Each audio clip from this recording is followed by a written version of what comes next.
मनु महाराज के बेटा हैं एक उत्तानपाद। उत ऊर्ध्व पादः यस्य सा उत्तानपाद, जिनके पैर ऊपर हो सिर नीचे हो उसे उत्तानपाद कहते हैं। अर्थात ये जीवात्मा ही उत्तानपाद है। हम सब जितने लोग यहाँ बैठे हैं सब उत्तानपाद हैं। और माँ के गर्भ में जब ये जीवात्मा होता है तो उत्तानपाद ही होता है। नीचे सिर ऊपर पैर, जीवात्मा ही उत्तानपाद। अर्थात जिसका पैर प्रतिष्ठा का बहुत ऊंचा हो वो भी उत्तानपाद। उत्तानपाद राजा की पत्नी का नाम है सुनीति। एक बार उत्तानपाद राजा सुदूर प्रांत में गए। वहां पर कोई सुंदर स्त्री को देखा तो इनको मोह हो गया। उसका नाम था सुरुचि। गांधर्व विवाह करके राजा उत्तानपाद उसे अपने महल में लेकर के आ गया। दूसरी पत्नी ने पूछा ये कौन है? बोले ये मेरी धर्म पत्नी है। बोले ये घर में रहेंगी तो मुझे नहीं रहना। राजा उत्तानपाद ने सुनीति का त्याग किया। सुनीति के गर्भ में एक बालक है जिसका नाम है ध्रुव।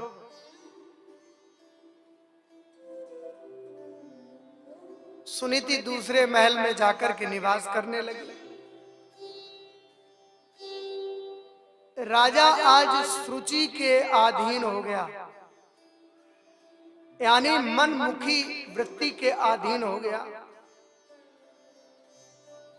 सुनीति का मतलब है, ध्यान देना, हमारे पास भी दो पत्नियां हैं, एक सुरुचि और एक सुनीति। हर व्यक्ति के पास दो प्रकार के मन होते हैं। आप कोई भी कार्य करोगे, गलत काम करोगे तो सुनीति वाला मन कहेगा देखो ये बात ठीक नहीं है, अच्छा नहीं है, ये गलत रास्ता है। तत्काल पीछे से सुरुचि वाला मन कहेगा देख देख ये जल्दी से काम कर ले, इसमें इतना फायदा है। हाँ, वो सुरुचि वाला जो मन है वो झट से इस जीवात्मा को पापमयी वृत्ति की ओर ढकेल देता है और ये जीवात्मा सुनीति को ठुकरा देता है। वही यहाँ पर उत्तानपाद राजा ने आज सुनीति का त्याग किया, सुरुचि को स्वीकार किया, क्योंकि सुरुचि जो है वो सुंदर है। सुरुचि देखने में तो सुंदर लगती है, सुनीति जो है ना वो अनुशासन वाली है, नीति है, उस पर चलना लोगों को कठिन लगता है। और सुरुचि अपने स्वेच्छाचारी वृत्ति, उस पर चलना सरल लगता है। बताओ आजकल कोई भी चाहता है कि मैं किसी के अंकुश में रहूं? कोई नहीं चाहता। पिता भी नहीं चाहे, पुत्र भी नहीं चाहता मैं पिता के अंकुश में रहूं। शिष्य भी नहीं चाहता है मैं गुरु के सामने रहूं, उसके बताए मार्ग पे। हर व्यक्ति स्वेच्छाचारी जीवन जीना चाहता है। मैं जैसे रहना चाहता हूं, मुझे कोई टोके नहीं।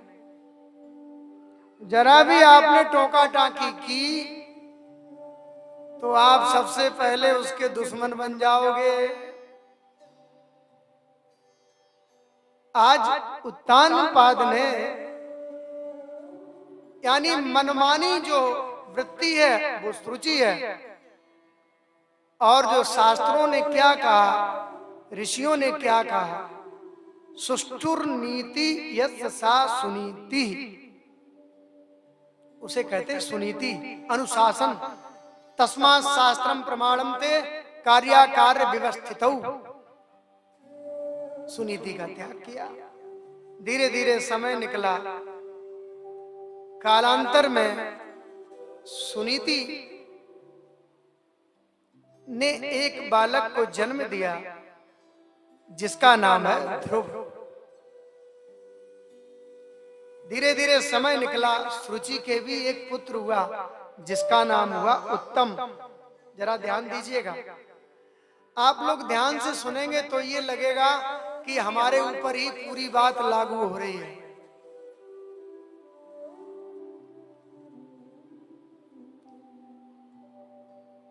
स्वेच्छाचारी जीवन के द्वारा आपको सफलता मिल भी जाए, उसके द्वारा फल मिल भी जाए, लेकिन वो फल टिकाऊ नहीं होता।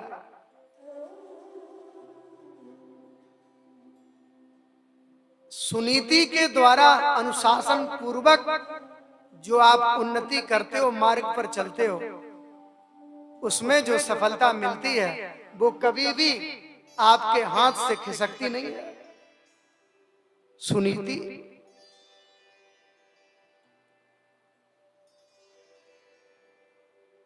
धीरे धीरे सुनीति का पुत्र ध्रुव बड़ा होता है। एक दिन वो अपने मित्रों में खेल रहे थे, अपने पिता के बारे में सुना। दौड़ करके ध्रुव अपनी माँ के पास आए। माँ, इतने दिन हो गए, मैं इतना बड़ा हो गया,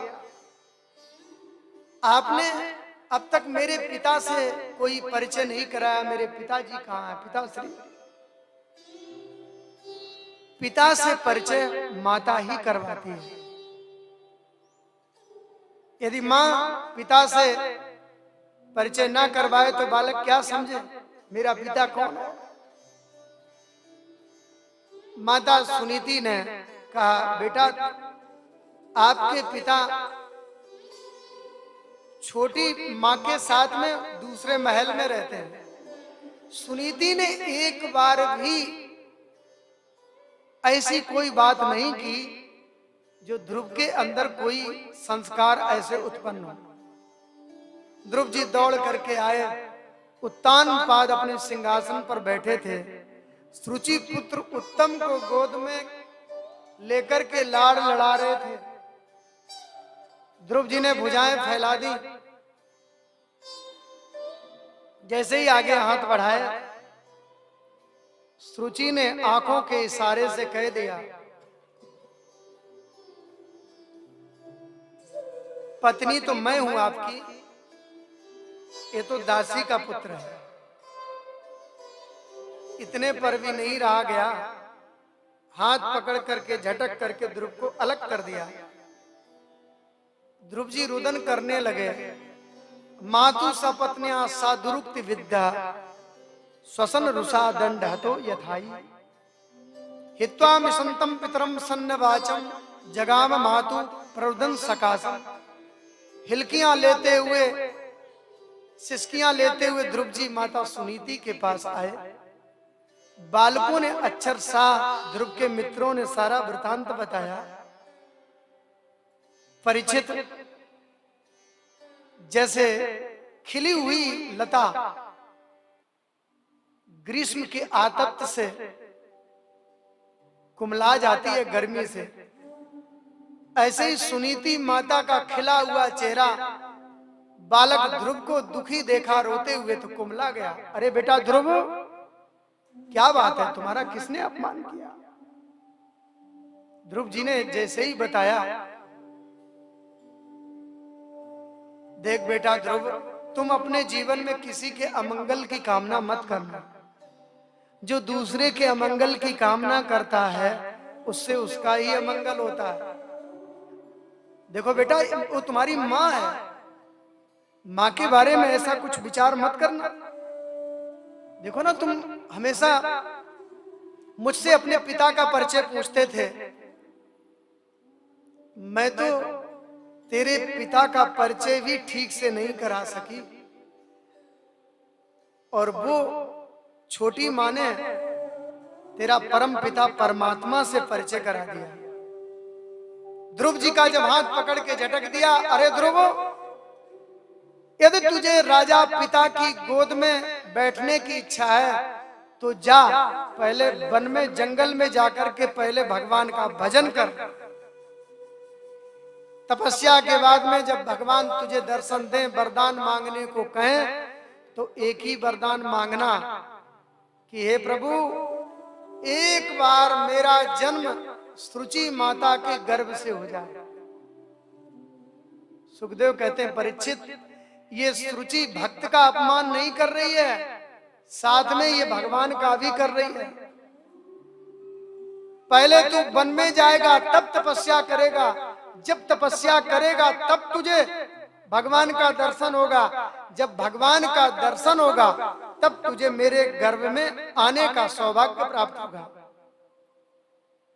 यानी कि भगवान से भी ऊंचा वो अपने गर्भ को ऊंचा बता रही है। भगवान हो गए साधन और गर्भ हो गया साध्य। ध्रुव जी का हाथ पकड़ करके अलग कर दिया। वही सुनीति माँ कहती, देखो बेटा ध्रुव, वो तेरी माँ है, उसने परम पिता परमात्मा से तेरा परिचय कराया, और जो भगवान से तेरा परिचय कराए उसे सबसे पहले प्रणाम करो। ध्रुव कहते, माँ आप उनकी हर बात का अनुमोदन कर रही हो, जो मैं क्षत्रिय राजकुमार हूं, मेरी माँ को उसने दुर्भगा कहा है, दासी कहा है, मैं क्षत्रिय राजकुमार और मैं उसकी बात को कैसे सह सकता हूं। माता सुनीति कहती है, देख बेटा, उसने ठीक ही तो कहा, वन में जाकर के तप करो। देख बेटा, तेरे दादा मनु महाराज ने तप करके अनेकों सिद्धियों को प्राप्त किया। हम सब मनु पुत्र होने के कारण हम मानव हैं, मानव मात्र मनु की संतान है। जो हमें मनुवादी कहकर के पुकारते हैं, जरा उनसे पूछ लो तुम किसकी संतान हो, बोलो जय श्री कृष्ण, जरा हिसाब लगाओ। ये मानव मात्र जो है, ये महाराज मनु की संतान है।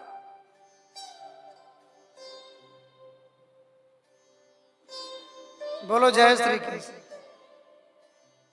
एकादशी थोड़ी है, बोलो जय श्री कृष्ण।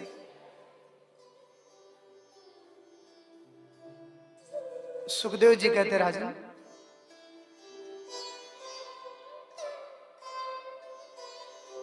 ध्रुव जी को आदेश उपदेश दिया माता सुनीति ने, बेटा देखो, तुम्हें कल वन में जाना हो तो आज ही चला जा, आज जाना हो तो अभी चला जा।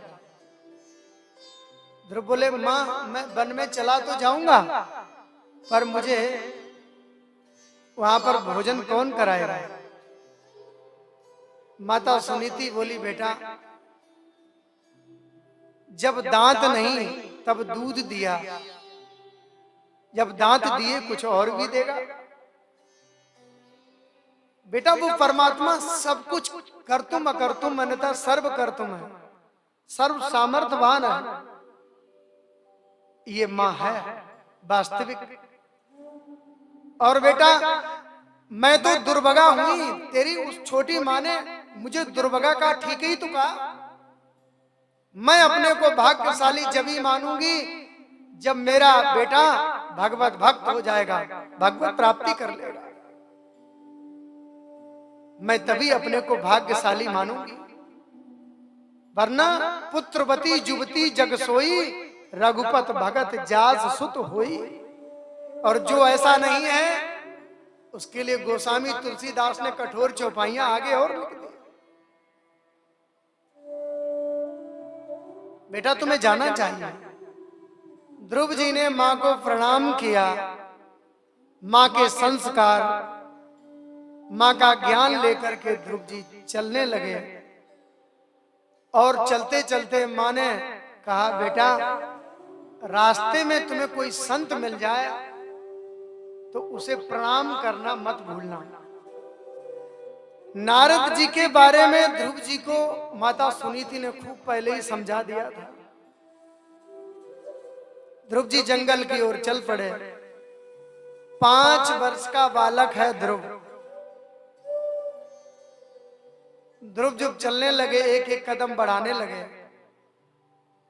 भगवान नारायण को चिंता हुई कि 5 वर्ष का बालक ध्रुव मेरे मार्ग पर आ रहा है, जरा देखूं इसका वैराग्य किस स्तर का है, कच्चा है कि पक्का है। वरना लोग मरकट वैरागी बहुत होते हैं,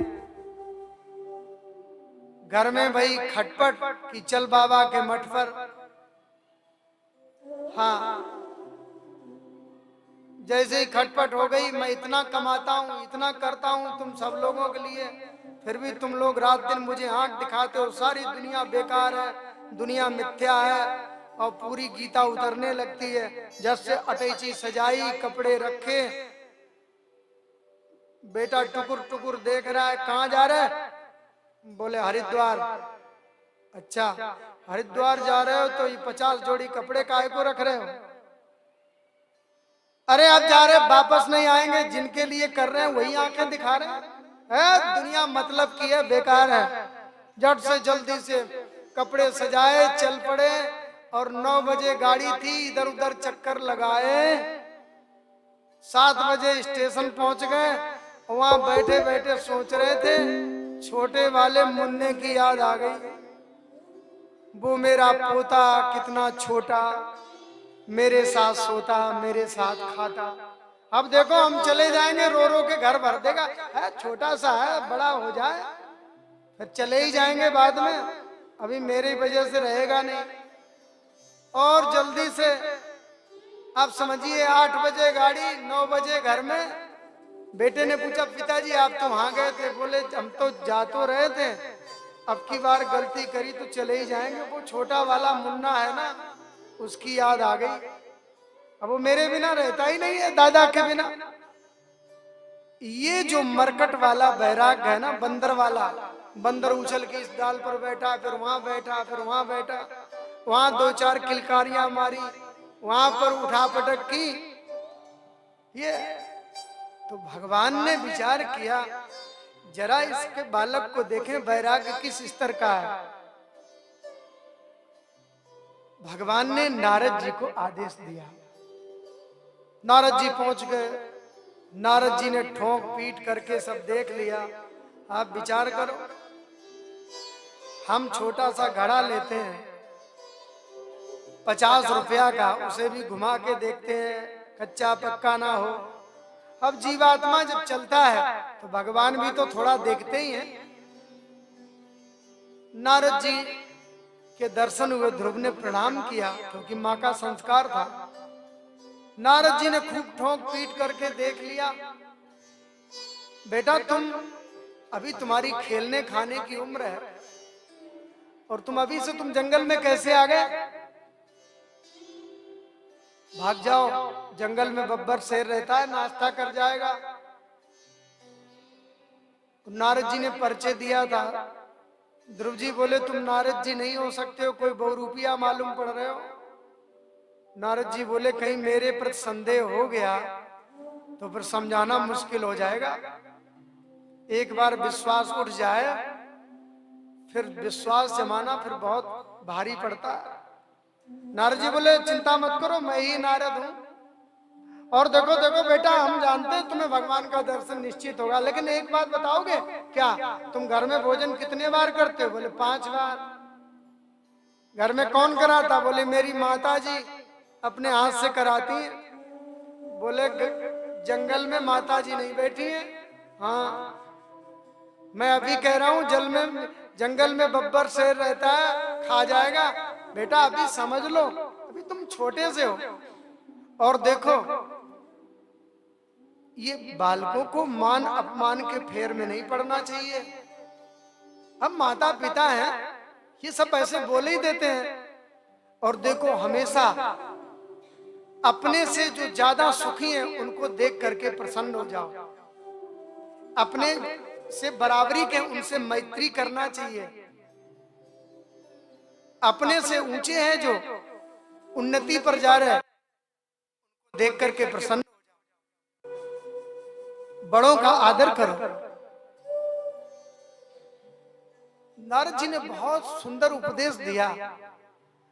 ध्रुव जी बोले, बाबा आपका उपदेश तो बहुत अच्छा है, लेकिन कोई गाय का दूध बहुत सुंदर होता है और कोई गाय को ले जाकर के छन्नी में दूहने लग जाए तो बताओ दूध टिकेगा? सारा दूध नीचे चला जाएगा। आपका उपदेश है तो बहुत सुंदर, लेकिन मेरी विमाता के वाक्य बाणों ने मेरे हृदय को छन्नी कर दिया। आपकी वाणी उसमें ठहरती नहीं है। आप तो सिर्फ ये बताओ मुझे भगवान कैसे मिलेंगे, मैं उनका दर्शन करना, मुझे मार्ग बताओ। नारद जी समझ गए वैराग्य इसका परिपक्व है। नारद जी ने झट से कान में मंत्र फूंक दिया, 12 अक्षर मंत्र दे दिया, ओम नमो भगवते वासुदेवाय। जाओ, तत्तात गच्छ भद्रम ते यमुनायास तटम शुचि पुण्यम मधुवनम यत्रे सानिध्यम नित्यदार।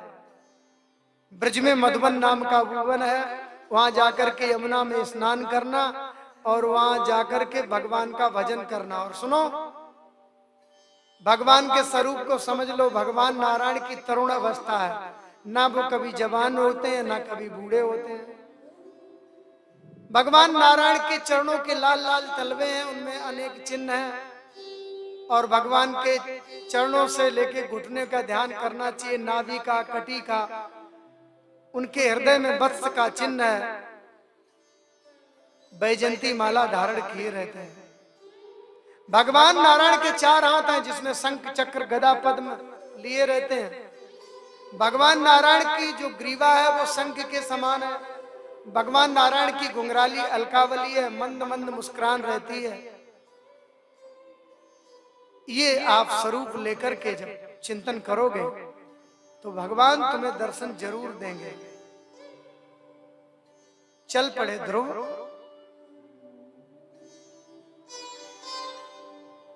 ध्रुव ने जाकर के यमुना में स्नान किया और तप में लग गए। पहले ध्रुव ने तप किया, फल खा करके तपस्या की।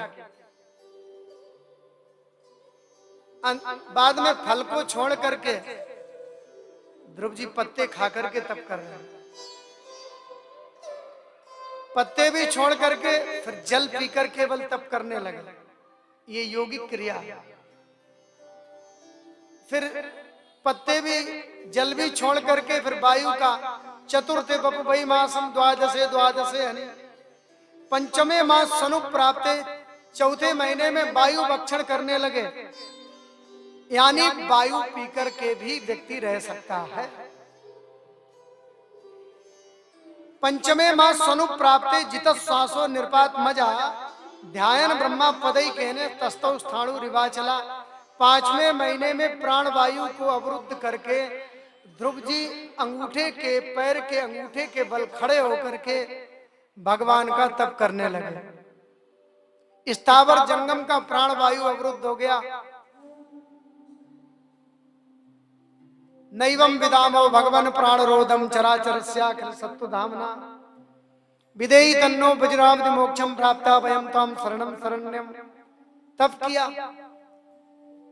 ये योगिक क्रिया। धीरे धीरे ध्रुव जी ने अपने शरीर को कसौटी पर उतारा, और ये धीरे ही धीरे करना चाहिए, जल्दी नहीं। अब किसी ने एकादशी का व्रत भी ठीक से किया ना हो, उपवास ना किया हो, और एकदम से कह दे हम 9 दुर्गा निर्जला व्रत रहेंगे, तो बताओ, एक दिन खिंचे, 2 दिन हुए, और तीसरे दिन अस्पताल में भर्ती हो गए। बोलो जय श्री कृष्ण। ऐसा दुराग्रह नहीं करना चाहिए। धीरे धीरे करके अभ्यास करना चाहिए। ध्रुव जी ने वही किया। देवता लोग दौड़ के आए, त्राई माम रक्षा करो। क्या हुआ? बोले नहीं वम विदामो, मुझे ही नहीं पता है, सांस नहीं ली जा रही, दम घुट रहा है, हे प्रभु रक्षा करो त्राई माम। भगवान बोले देवताओं चिंता ना करो, मेरा 5 वर्ष का बालक ध्रुव तपस्या में संलग्न है, आज मैं उसका दर्शन करके उसे मुक्त करूंगा, तब से देवता चले गए। भगवान ने जल्दी जल्दी गरुड़ को बुलाया। माता लक्ष्मी टुकुर टुकुर देख रही थी। अभी अभी सब देवता गए हैं, इन्हें जल्दी जाने की कहा पड़ी, गरुड़ को भी बुला लिया। और घर की देवी तो होती हैं, स्वामी पे 24 घंटे पूरी सिकोटी नजर तो रहती है। और ज्यादा देर हो गई तो कहाँ गए, कहाँ रुके, फोन पहुंच जाएगा, बोलो जय श्री कृष्ण, आए अभी काम है। तो माता लक्ष्मी देख रही थी, टुकुर टुकुर जल्दी जा रहे हैं। माता लक्ष्मी दौड़ के आई, स्वामी इतनी देर हो गई, अब वो देवता अभी अभी गए, आप कहाँ जा रहे हो? भगवान बोले देवी बात ही कुछ ऐसी है। माता लक्ष्मी बीच में बोल पड़ी, प्रभु 5 वर्ष का जो बालक ध्रुव है 5 महीने से घनघोर तप कर रहा है, उसे आप दर्शन कब दोगे?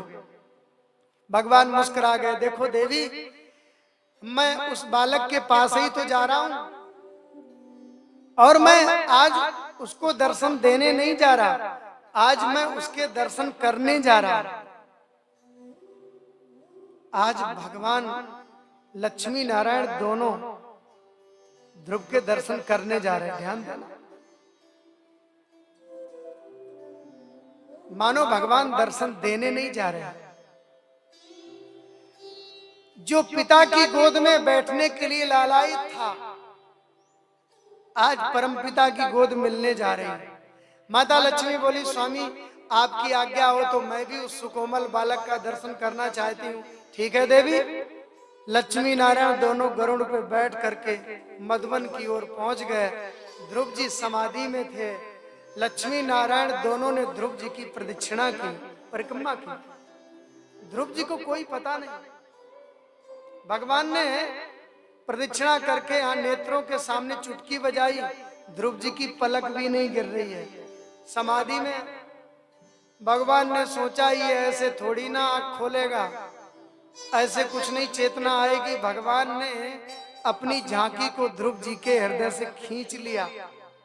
जो मानस पटल पर ध्रुव जी उस आनंद में डूबे हुए थे, जैसे ही वो झांकी विलीन हुई, जैसे मछली बिना जल के तड़पती है, ध्रुव जी ने हड़बड़ा के आंखें खोली तो देखा जो हृदय पटल पर भगवान का दर्शन हो रहा था, वही भगवान लक्ष्मी नारायण सामने खड़े हैं।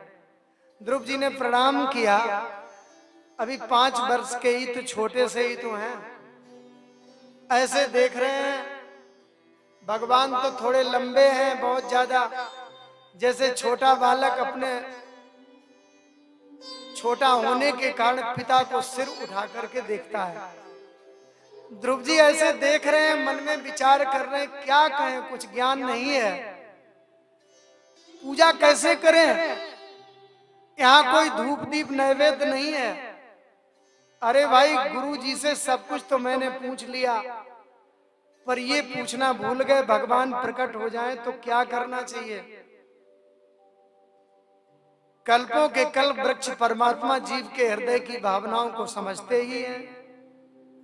भगवान समझ गए बालक बहुत कुछ बोलना चाहता है। भगवान ने अपना जो शंख था ध्रुव जी के कपोलों से लगा दिया, गालों से। जैसे ही अपना शंख लगाया, ध्रुव जी के अंदर समस्त वेद वेदांत का ज्ञान प्रकट हो गया।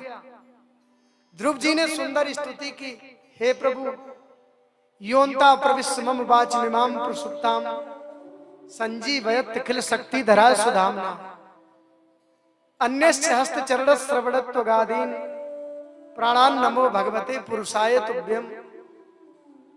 ये जीवात्मा आपकी कृपा से जन्म लेता है। ये जीवात्मा की जितनी भी इंद्रियां हैं आपकी कृपा से ही संचालित होती हैं। ये हाथ पैर नाक कान जितने भी नेत्र ये आपके द्वारा ही संचालित होते हैं। सब अग्नि के रूप में आप मौजूद हो उसमें। देखो ना, योन्ता प्रविश्य मम वाचमिमां प्रसुप्तां, आप मेरे अंतःकरण में प्रविष्ट होकर के मेरी सोई हुई वाणी को जागृत करने वाले आप ही हो। मम वाच मिमाम प्रसुप्ताम, मेरी वाणी तो सोई हुई थी, आपने जागृत किया। मूकम करोति वाचालम पंगुम लंघयते गिरिम यत् कृपा तमहं वंदे परमानंद माधवम। प्रभु आप जिस पर कृपा करो तो लंगड़ा व्यक्ति पर्वत को लांग जाता है और गूंगा व्यक्ति बाचाल हो जाता है। यहाँ प्रश्न उठता है, क्या भगवान भक्त को बाचाल भी बनाते हैं? यहाँ बाचाल की द्विअर्थी बातें हैं, ध्यान देना। बाचाल का एक अर्थ है ऊट पटांग बोलने लगना, बड़बड़ाने लगना, लेकिन यहाँ बाचालम का अर्थ दूसरा है। बोले बाचालम बाचा अलंग करोति इति बाचालम, भगवान जिस पर प्रसन्न हो जाए, उस व्यक्ति ने भले ही किसी विद्यालय का मुंह ना देखा हो, भगवान उसकी वाणी को अलंकृत कर देते हैं। वो जो भी बोलेगा वेद सम्मत बोलेगा, वेद से गुथी हुई उसकी वाणी होगी, शास्त्र सम्मत बोलेगा। शास्त्र के विरोध में भगवत विमुख होकर के वो बोल ही नहीं सकता। प्रभु आप जिस पर कृपा करें तो लंगड़ा व्यक्ति पर्वत को लांग जाए और गूंगा व्यक्ति बाचाल हो जाए। बड़ी सुंदर स्तुति की, भगवान स्तुति से प्रसन्न हुए। ध्रुव मैं तेरी तपस्या से प्रसन्न हूं। भगवान ने ध्रुव जी के मस्तक पर हाथ घुमाया, ध्रुव जी आनंद में चले गए। जिस जीवात्मा को भगवान का स्पर्श मिल जाए, उसके आनंद का वर्णन विधाता ब्रह्मा 4 मुखों से करे तो नहीं कर सकता। जिसे भगवान का स्पर्श मिला हो वो कितना भाग्यशाली होगा। भगवान ने झट से ध्रुव जी को उठा लिया अपनी गोद में। जो पिता की गोद के लिए तरस रहा था, उसे परम पिता की गोद मिल गई। ध्रुव जी को बहुत भगवान नारायण ने बड़ा चुम्बन किया, ध्रुव जी के अंग प्रत्यंग पर हाथ घुमाया गोद में। ध्रुव जी तो किलकारियां भरने लगे। भगवान नारायण को आनंद में मग्न देख करके माता लक्ष्मी का भी हृदय मचल गया। स्वामी अकेले अकेले आनंद ले रहे हो, जरा इस बालक को हमारे गोद में। माता लक्ष्मी ने जैसे ही हाथ फैलाए, भगवान नारायण ने ध्रुव माता लक्ष्मी की गोद में दे दिया। 5 वर्ष का ही तो है। आज बैकुंठ के सर्वस्व श्री हरि और श्रिया रमा, उन दोनों की गोद ध्रुव जी को प्राप्त हुई। भगवान हंस कर के बोले, ध्रुव मुझसे वरदान मांगो। आज मुझसे तू जो कुछ मांगेगा मैं दूंगा। ऊपर से इंद्र, कुबेर, यम जी, कुबेर जी, ब्रह्मा जी सब देख रहे, सबकी धड़कन तेज हो गई। राम राम राम, कहीं इसने मेरा पद ना मांग लिया। इंद्र के सिंहासन के बोल्ट जरा ज्यादा ही ढीले हैं, सबकी धड़कन तेज हो गई, कहीं कुछ मांग ना ले। लेकिन भगवत दर्शन उसी को होता है जो सारी कामनाओं जिसकी खत्म हो जाती है। ध्रुव जी बोले, प्रभु मुझे कुछ नहीं चाहिए। अरे तुझे चाहिए नहीं? हाँ मुझे याद आया, ध्रुव तुम यहाँ आए थे, तुम कुछ मुझसे शिकायत करने आए थे। और ध्यान देना, ध्रुव जी भगवान को प्राप्त करने नहीं गए थे, ना मुक्ति के लिए गए थे। ध्रुव जी अपनी सौतेली माता की शिकायत करने के लिए निकले थे। बोलो जय श्री कृष्ण। ये बाल हट है। संसार में 3 हट प्रसिद्ध हैं। बाल हट ध्रुव ने की, भगवान को प्राप्त कर लिया। राजहट, बाल हट और राजहट दुर्योधन ने की थी। क्या हाल हुआ? बाल हट, राजहट और तीसरा हट है, आप सब लोग जानते हैं, वो मैं अभी नहीं बताऊंगा। बोलो जय श्री कृष्ण, वो बाद में बता दूंगा। ये 3 हट प्रसिद्ध हैं। ध्रुव, तुम मुझसे आए थे कुछ शिकायत करने के लिए, करो ना। ध्रुव जी बोल पड़े, प्रभु नेत्रों में अश्रु झरने लगे। विमाता के प्रति जो मेरे हृदय में देश भावनाएं थी, आपकी तपस्या से, आपके दर्शन से वो सारी दुर्भावनाएं पलायन कर गई। अब मेरी किसी से कोई शिकायत नहीं है। बेटा तू मुझसे कुछ मांग ले, मैं तुझे वरदान देना। ध्रुव जी बोले, मेरी कोई इच्छा नहीं है। भगवान नारायण बोले, जा, तेरी इच्छा नहीं, मैं तुझे देता हूं। जाओ, पहले तुम राज सिंहासन पर बैठ करके 36,000 वर्ष तक राज्य करो, उसके बाद तुम्हें मैं वो ध्रुव लोक देता हूं, हमेशा के लिए तुम अमर हो जाओगे। ग्रह नक्षत्र स्वयं नारायण भी जिसकी प्रदक्षिणा करते हैं, आज भी ध्रुव तारे के रूप में चमक रहा है। बोलो जय श्री कृष्ण।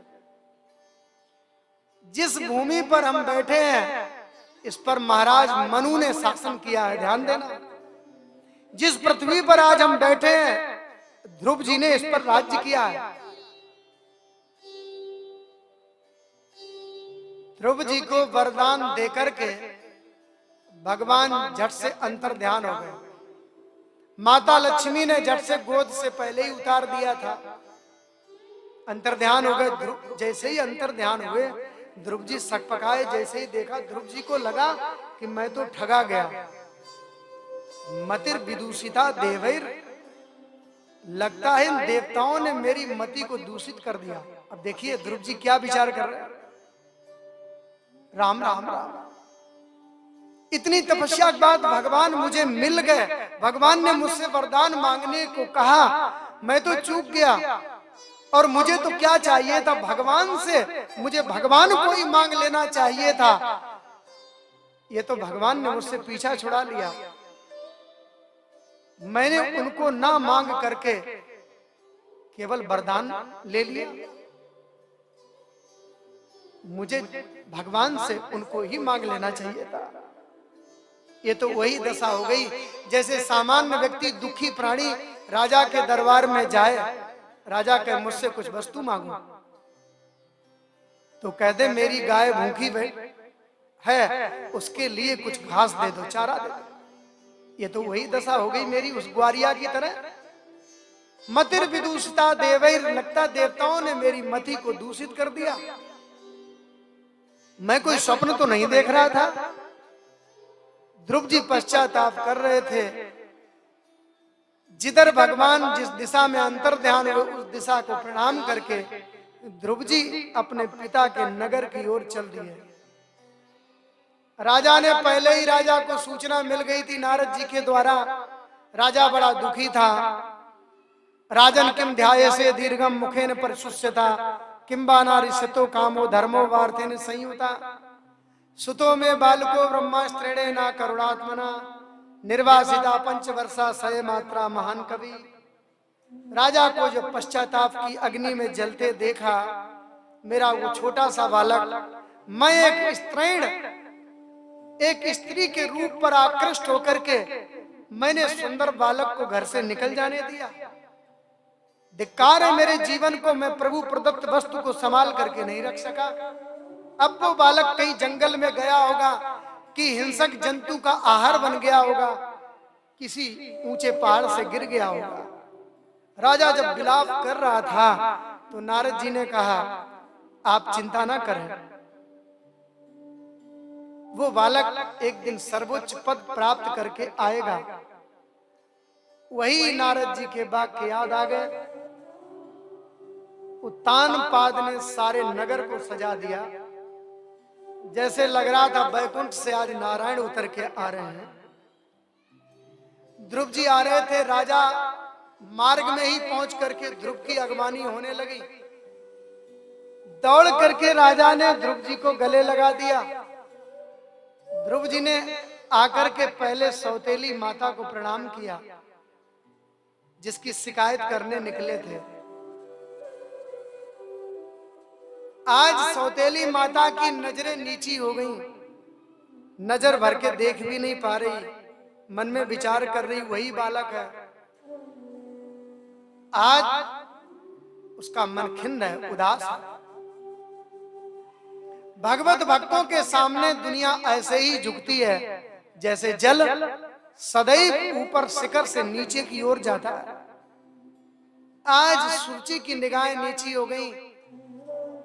सुनीति अपने बालक के दर्शन के लिए लालायित है। सुनीति ने दौड़ करके ध्रुव जी को जब गले लगाया, अश्रु निकलने लगे। नेत्रों के अश्रुओं से ध्रुव जी के मस्तक को भिगो दिया।